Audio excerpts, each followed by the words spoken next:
гледате Дневникот на Сител. Во студиото со вас Иван Кузмановски. Добро вечер, ви благодарам што сте со нас. Со вас се настаните кои го одбележаа денот. Мицкоски го повика Филипче на средба за да го слушне планот за лидерска. Идејата за заеднички кандидат за градоначалник на Кочани за премиерот е политиканство, а разрешувањето на обвинителот Коцевски само времено паузиран процес. 2 недели по трагедијата, 105 повредени од Кочани се уште се на болничко лекување. Парче од лимен кров виси на тротоар во центар. Граѓаните стравуваат за безбедноста. Не е безбедно. Толку време да помине никој да не го забележи тоа. Тоа треба да се го реши куќниот совет и општината центар. Такво е во Скопје, цело Скопје е такво, сите општини се така. Во услови на најавени засилени контроли, дали вака изгледаат безбедните згради? Муслиманите го празнуваат Рамазан Бајрам, утринска молитва и желби за мир и спокој. Најмалку 1700 загинати и стотици исчезнати. Меѓународните спасувачки тимови продолжуваат со потрага во земјотресот во Мјанмар. Големи поплави во Босна, прогласена вонредна состојба во делови од земјата. По тема на денот вечерва за меѓународната и помошта од соседите по трагедијата во Кочани, дали ова може да помогне за подобрување на односите помеѓу Скопје и Софија? Разговарам со актуелниот професор од Правниот факултет, поранешен амбасадор во САД и поранешен вице-премиер за евроинтеграција Васко Наумовски. Останете со нас.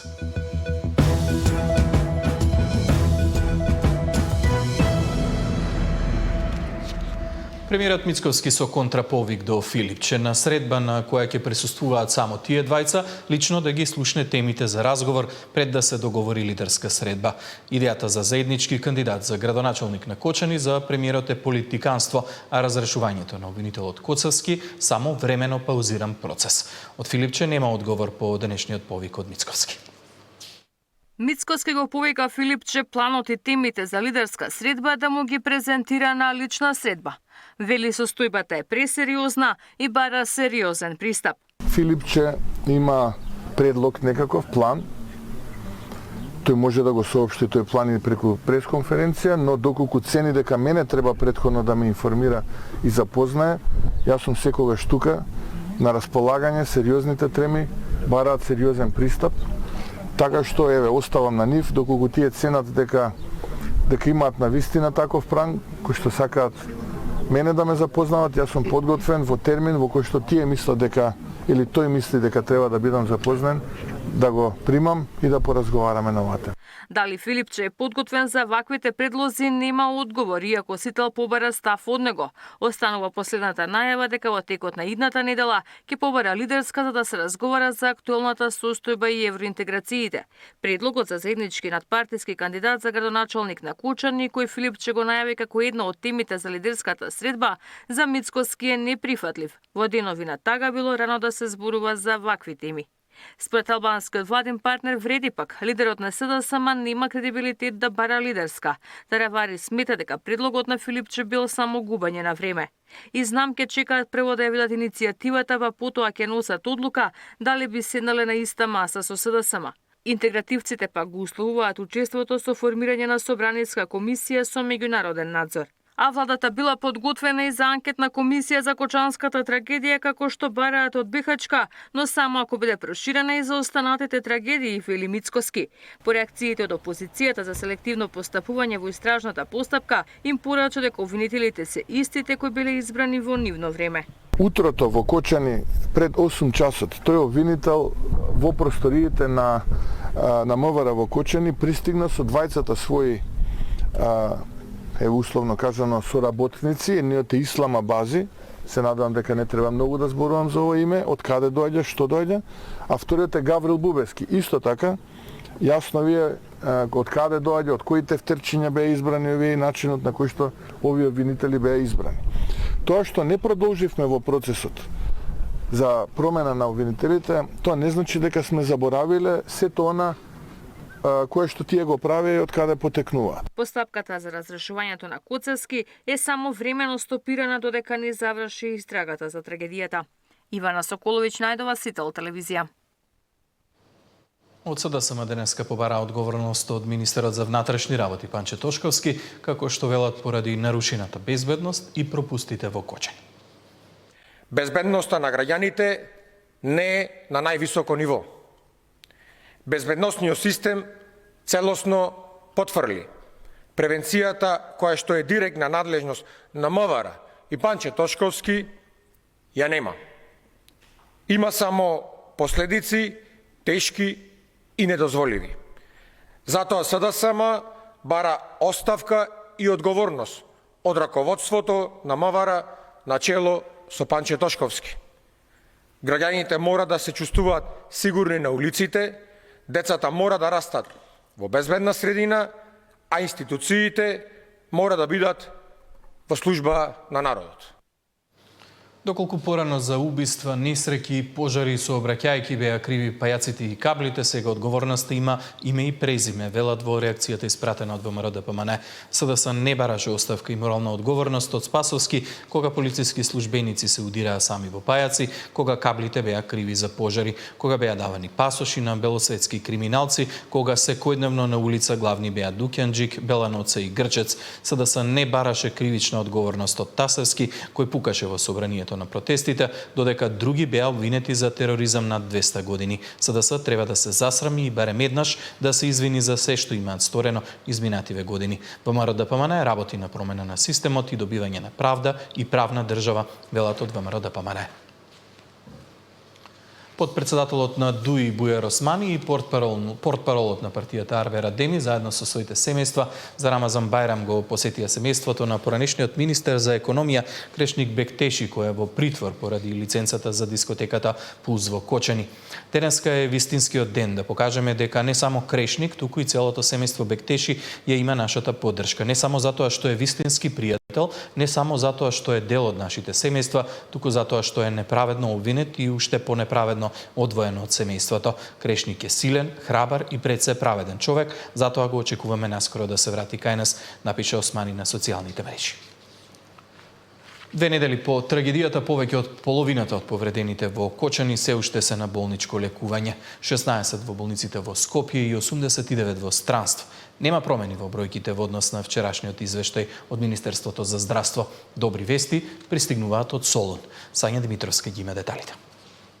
2 недели по трагедијата во Кочани, пациенти кои беа повредени во пожарот се уште се на болничко лекување во земјата и странство.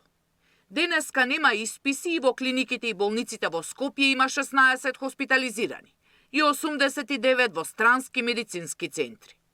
Во хируршката клиника Свети Наум Охридски се уште под лекарски надзор се 6 пациенти, кај кои беше направена трансплантација на кожа. Сите 6 пациенти кои што се уште хоспитализирани кај нас се во стабилна состојба, значи се префрлени на одделот за пластична и реконструктивна хирургија. Кај нив се направени трансплантации фактички кај сите 6 и сега се чека оној период на тие редовни преврски после самите трансплантации. Во разговор со колегите од пластична хирургија кои што ги водат пациентите се очекува најверојатно 1 или 2 од нив веќе во текот на следната недела да ја напуштат болницата, но ви реков, тоа е ситуација која што може да се менува, така да очекувањата се во текот на следната недела 1 или 2, но ќе видиме. Пациенти од странски медицински центри по враќање во земјата остануваат 24 часа на скопските клиники каде им прават токсиколошки анализи, пред да бидат пуштени на домашно лекување. Во текот на вчерашниот ден кај 2 пациенти од Солун има одредено подобрување и се екстубирани. Од интензивна нега се преместени на оддел за пластична хирургија. Кај останатите пациенти состојбата е непроменета од вчера, пишува во денешното соопштение од Министерството за здравство. За пациентите кои се на домашно лекување, тимови на лекари ќе одат во Кочани за превраски останати потреби. Освен пластични хирурзи, како што најави од Министерството за здравство, ќе има и психијатри, психолози и специјалисти од различни области. За центар за изгореници се уште не е дефинирано каде ќе биде. Во градската болница 8 септември има простор, но нема кадар, а во Свети Наум Охридски има кадар, но нема доволен простор. Сања Димитровска, Сител телевизија.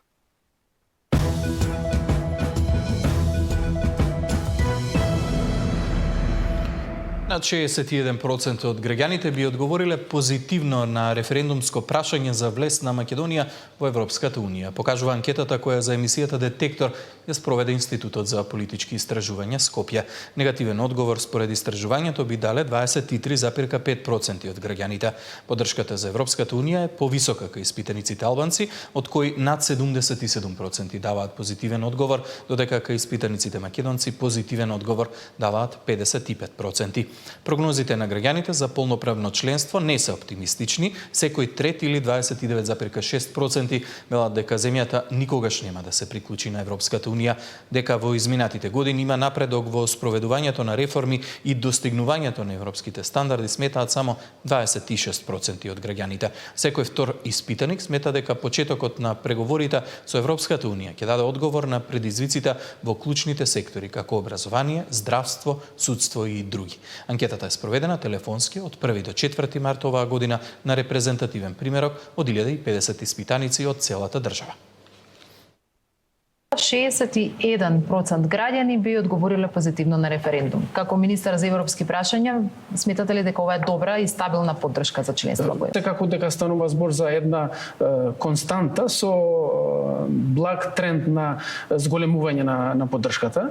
Според нас тоа се должи на сериозните заложби и заинтересираноста на влада процесот прво на реформите да се тера напред, како што гледате, веќе фаќаме сериозно чекор со спроведување на реформската агенда, веќе делови од планот за раст ни се става во располагање, станавме член на СЕПА, има сериозни разговори и напори да се најде исто така решение за уставните измени, така да мислам дека ова заедно со очекувањата на граѓаните е таа комбинација која што се покажува како зголемување на поддршката и би требало во иднина уште повеќе да се појача.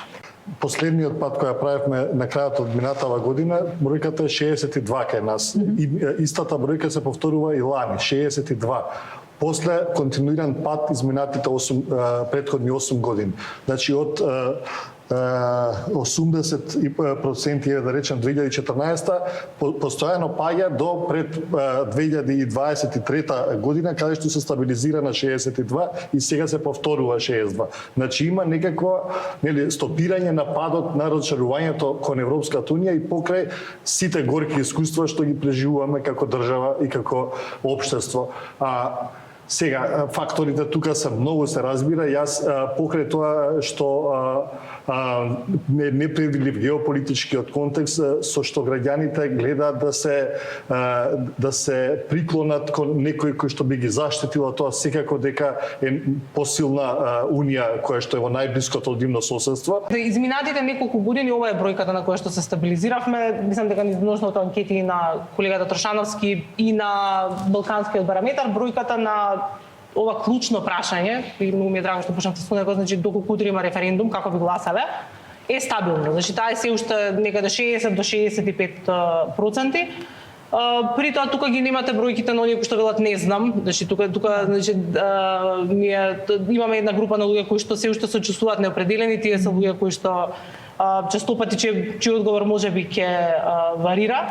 Меѓутоа, онаа бројка што мене ме загрижува е стандардната бројка на граѓани кои што на прашањето дали верувате дека во кој период или дали воопшто државата ќе стане членка на ЕУ. Ние тука имаме една голема бројка од 30% која што е подоцна потврдена кај вас, меѓутоа тоа е бројка која што со години исто така Балканскиот барометар ја вади. И во таа бројка ние стоиме некаде највисоко во целиот регион. Во тема на денот, како што најави, вечерва разговарам со Васко Нумовски, актуелен професор на правниот факултет, поранешен амбасадор во САД, поранешен вице-премиер за евроинтеграција. Добро вечер. Добро вечер. Главен фокус на вечерашниот разговор ми е секако темата во однос на меѓународната поддршка и помош по трагедијата во Кочани. Слушнавме изминатите денови од властите кои се дал поддршка или ни помогнал во оваа трагедија, но вие како човек кој што добро ги познавате дипломатските односи и како функционираат меѓународните организации, точно знаете што се можевме, а што искористивме во оваа голема трагедија. Во однос на првичните реакции кои што ние ги имавме и како држава и фидбекот, односно повратната реакција од државите членки на Европската Унија преку така наречениот механизам за цивилна помош и за хуманитарна поддршка, сметам дека се покажа дека тој систем функционира. Ние, иако не сме држава членка на Европската Унија, сме дел од тој механизам, воспоставен уште во 2001 година. И покажавме дека како дел од тој механизам можеме да навремено да реагираме, да побараме поддршка, а останатите држави кои што се членки на тој механизам да ја понудат својата поддршка.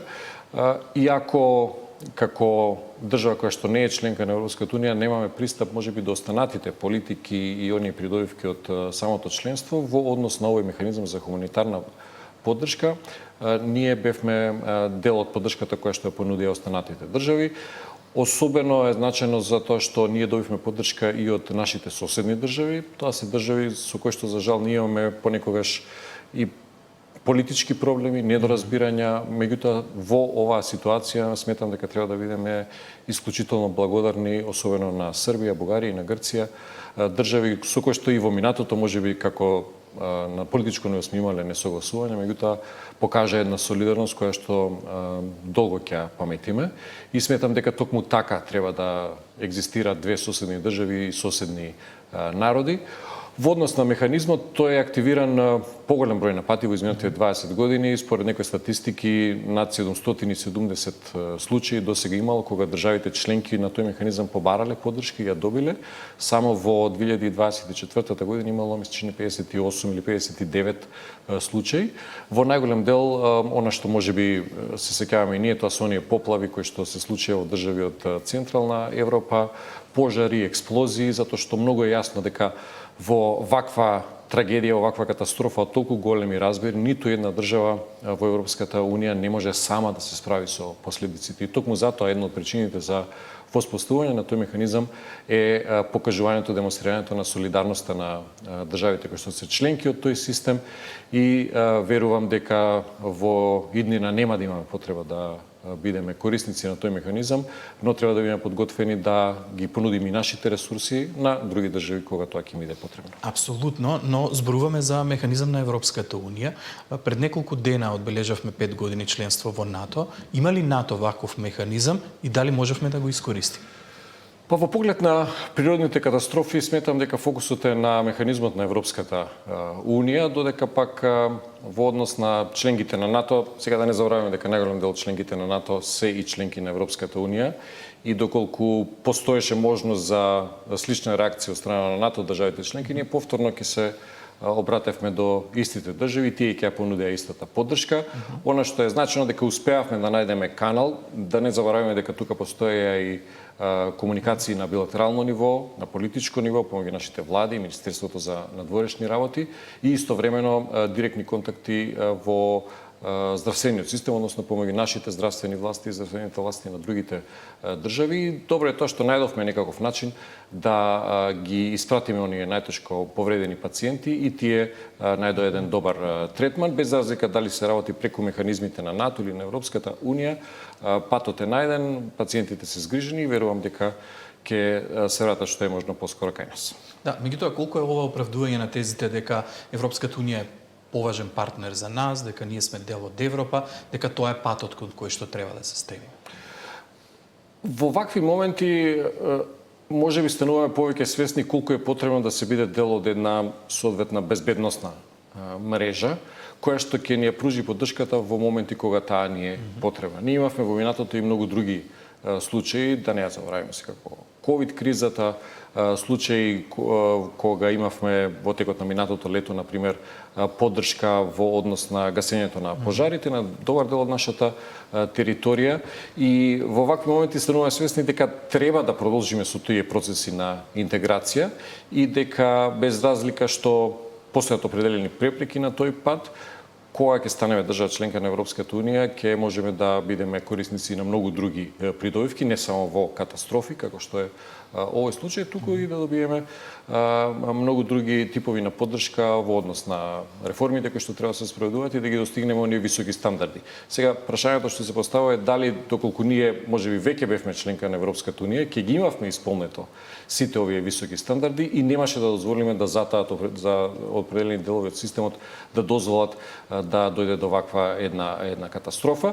Меѓутоа, би требало да продолжиме да ги достигнуваме тие стандарди, се со цел да спречиме да дојдат вакви случаи во иднина. Морам да ме прашам во однос на меѓународните партнери, како гледате на оние коментари дека никој од високите представници на американската дипломатија не изрази јавно соочувство про трагедијата во Кочани, за разлика од тоа видовме дека целиот врв на Европската унија испрати соочувство до представниците на државната власт во државата, објавија своји пораки до граѓаните, впрочем и Зеленски беше помеѓу првите кои што изрази соочувство веднаш по трагедијата. Сметам дека имаше една реакција од страна на амбасадата на Соединените американски држави овде и на некој начин дипломатските представници имаат и таа улога да ги пренесуваат пораките од нивните влади, од нивните власти во однос на вакви случаи. Секако дека се она што го добивме порака од американската амбасада е порака во името на Соединените американски држави и она што го имаме како поддршка во конкретниот случај од страна на Европската унија не треба да ги занемари оние останати видови на поддршка кои што сме ги добивале не само од Европската унија, туку и од Соединените американски држави и во однос на воспоставување на вакви системи за превенирање на катастрофи во изминатите 30 на години, би рекол. Значи, поддршката што ние ја добиваме и од САД и од Европската унија, меѓу другото, се заснова и на потребата за достигнување на тие високи стандарди. Да, оваа трагедија сепак несомнено потврди дека соседите ни се најважни и први кои што ќе дојдат на помош. Гледам и последната анкета на Детектор, која што предмалку ја слушнавме, има зголемување на процентот на граѓани кои што очекуваат дека актуелнава влада ќе може да го реши проблемот со Бугарија. На што мислите дека се должи ова зголемување на тој процент?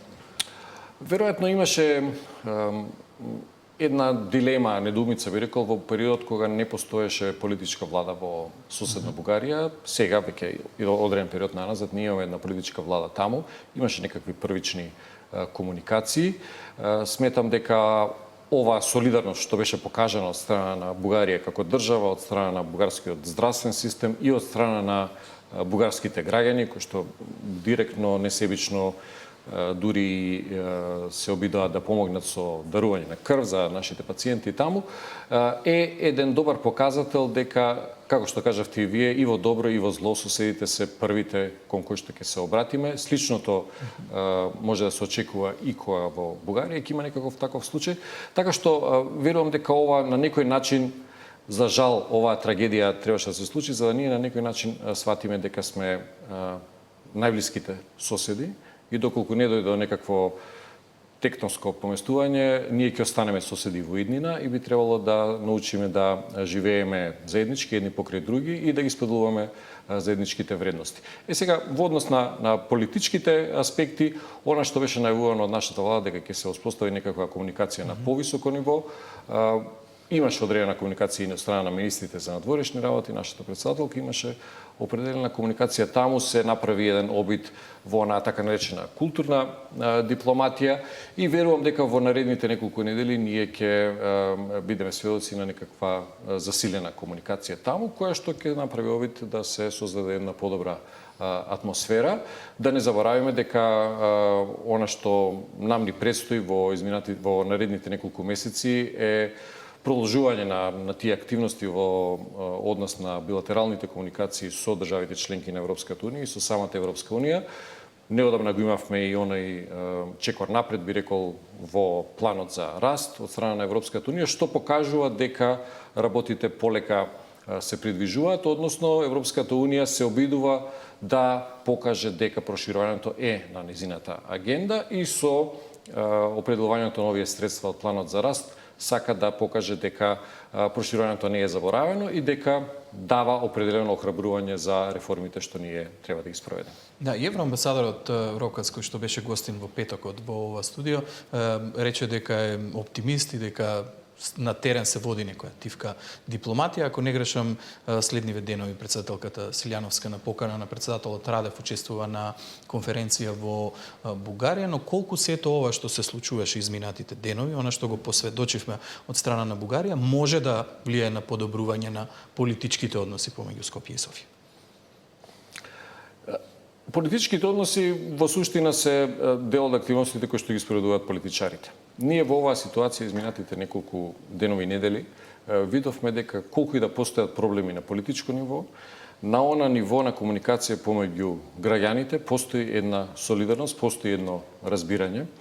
Ние сме испреплетени и на тој начин што, мислам дека имаше и повеќе истории, еден дел од медицинските лица кои што работеа во бугарскиот здравствен систем се од Македонија. Поголем дел од тие што дошле во земја. Точно. И на некој начин во сета оваа криза ние бевме заедно. Дали се работи за доктори од Македонија, за доктори македонци во Бугарија или пак за доктори бугари. И на крајот на денот оние сцени кога бугарските граѓани даруваат крв за македонските пациенти покажуваат дека сите сме луѓе. И на тој начин сметам дека и политичарите понекогаш треба да научат од онаа комуникација, од оние емоции кои што ги покажуваат обичните граѓани и на крајот на денот да се обидат да го нагласат она што не поврзува, не она што не разделува.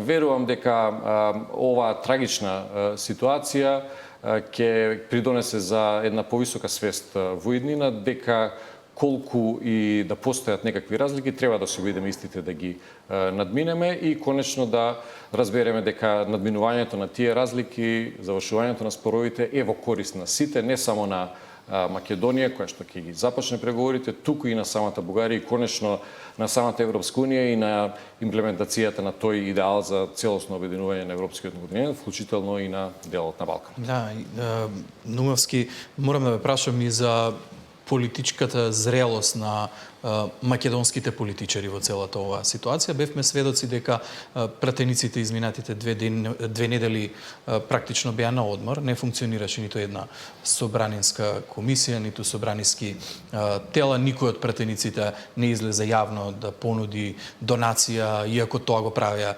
пратеници од соседството. Еве сега гледаме повици за лидерска средба, за формирање анкетни комисии. Како во целата оваа ситуација се однесуваат според вас домашните политичари?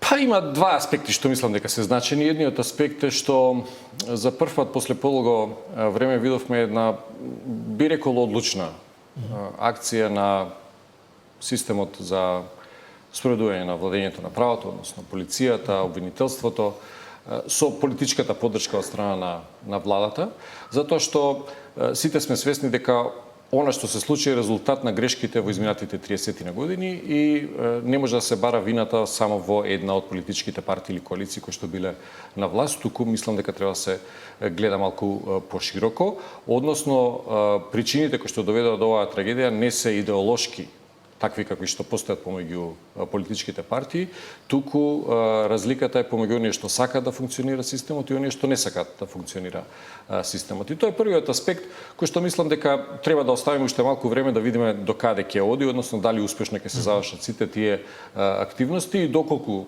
се спроведе успешно оваа цела операција, сметам дека тоа ќе биде поука и за сличните ситуации во другите сектори. И вториот момент, во однос на зрелоста на политичарите, барем на еден дел од нив, сметам дека навистина не одолеа некои политичари или политички структури да се обидат и на оваа трагедија да заработат некакви политички поени, иако сметам дека тоа горе-долу некако се расчисти во јавноста, доколку и постоеше како дилема. И би требало да биде уште една лекција за нас дека кога има вакви трагедии, вакви ситуации кои што ги погодуваат сите, за жал ние имаме една огромна бројка на жртви во целиот овој случај, погодени се семејства кои што ќе носат овие рани и оние што се повредени, и мислам дека тука не би требало да бараме политички разлики помеѓу нив, ниту пак можност за некаква политичка капитализација на целата ситуација. И мислам дека најголемата поука што треба да извлечат и политичарите од ова е дека тие како носители на функции носат определена одговорност кон сопствените граѓани. Она што представуваше некаква пауза во работата на собранието или отсуството на политичарите од оние, би рекол, прилики кога тие требаше да одговорат на прашањата на граѓаните, покажува дека навистина понекогаш политичарите не се подготвени да се соочат со одговорноста, не се подготвени да се соочат со прашањата од граѓаните, најпосле тие ги носат тие политички функции затоа што били избрани од страна на самите граѓани. И мојата препорака би била дека во вакви случаи не само што не треба да паузира собранието, туку треба да засилено да работи, да ги слушне гласовите на граѓаните, да се отвори една искрена дебата, да не се бега од дебатата. Имаше некаква причина дека собранието не работи затоа што требало да се избегне некаков конфликт таму. Доколку постои таков конфликт, тој конфликт ќе експлодира условно речено и после почетокот на собранието. Сите треба да се соочиме со одговорноста и да видиме како од оваа голема трагедија да извлечеме поука и истата да не се повтори во иднина. Новски, благодарам многу за гостувањето во тема на ден. Благодарам и вам. Парче од лимен кров виси на тротоар во центар. Граѓаните стравуваат за безбедноста. Не е безбедно. Толку време да помине никој да не го забележи тоа. Тоа треба да се реши куќниот совет и општината центар. Такво е во Скопје, цело Скопје е такво, сите општини се така. Во услови на најавени засилени контроли, дали вака изгледаат безбедните згради? Муслиманите го празнуваат Рамазан Бајрам, утринска молитва и желби за мир и спокој.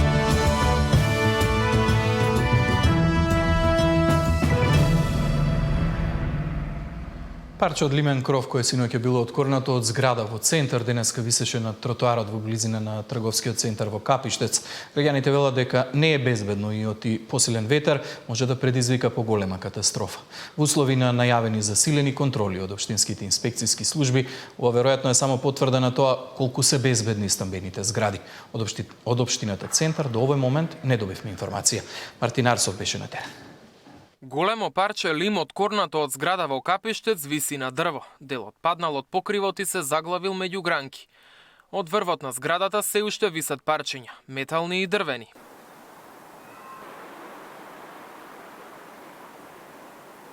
И тие и паднатиот лим врз дрвото се опасност за минувачите, бидејќи се мрдаат при посилен ветер и може да паднат. Како што можело да падне, да застане на тоа дрво, може да падне и врз од тоа дрво, да падне и да повреди некого. Не е безбедно. Толку време да помине никој да не го забележи тоа. Тоа треба да се реши куќниот совет и општината центар. Не е баш така безбедно. Меѓутоа, такво е во Скопје, цело Скопје е такво, сите општини се така. Ова се случува во период кога сите општини ги задолжија управителите на стамбените згради да ја проверат безбедноста на објектите.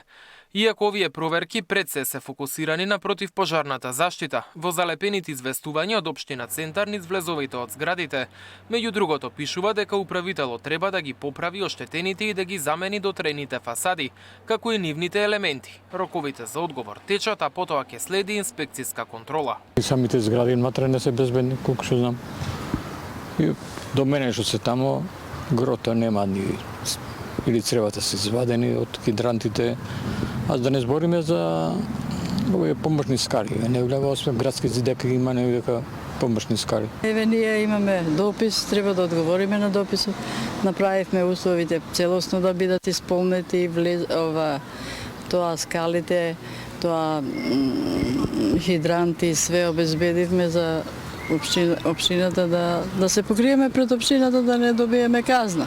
Мислам дека овие поновите градби се понебезбедни. А по старите градби мислам дека се безбедни. Лани во октомври падна парче и од барокна фасада на улица Македонија во најстрогиот центар на Скопје. При падот од тежината на парчето се срушил рекламен знак. За среќа немаше повредени. Мартин Арсов, Сител телевизија. Сутринска молитва во џамиите, муслиманите го почнаа празнувањето на Рамазан Бајрам, си посакаа мир и спокој во овие бурни времења. Габриела Лескова ги пренесува пораките.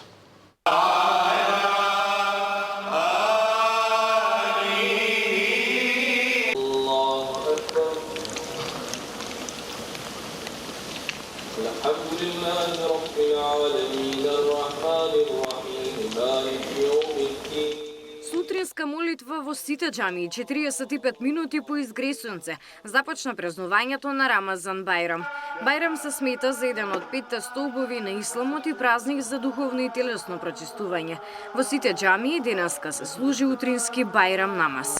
Празникот, кој трае 3 дена, го означува крајот на едномесечниот строг пост, во кој верниците се воздржуваат храна и пијалоци од зора до зајди сонце. По повод празникот, честитка до верниците од исламска вероисповед упати поглаварот на ИВЗ Рейсул Улейма Шакир Фетај. Помолам Аллах Джелешану да ги прими сите наши ибадети, наш пост, сите наши молитви и да даде Господ здравле, долг живот и многу успеси во времето во кое живееме. Денеска е денот кога доброто го победува и злото, порачи собранискиот спикер Гаши. Се надевам дека овој ден на радост ќе владее во срцата и во куќите на сите верници и во сите граѓани на нашата држава. Посакувам овој ден да е ден кога доброто го победува, го надминува злото и се надевам дека вакви денови ќе рефлектираат позитивно во нашите животи. Граѓаните од муслиманската вероисповед со скромни желби да има мир и спокој во светот. Ви испратил порака за сите муслимани од вероисповед, муслиманска вероисповед, нека им е честит Рамазанскиот Бајрам, значи Шекер Бајрам. Посакувам во цел свет да биде мир, спокој и да си почастиме сите другите бајрами вака. Денеска порака мир, тоа е најважно да има. Честитки за Бајрам испрати и македонскиот државен врв, министрите и политички партии. Рамазан Бајрам е неработен за сите граѓани, со оглед дека годинава се падна во недела, неработен е утрешниот ден понеделник 31 март. Габриела Лискова, Сител телевизија.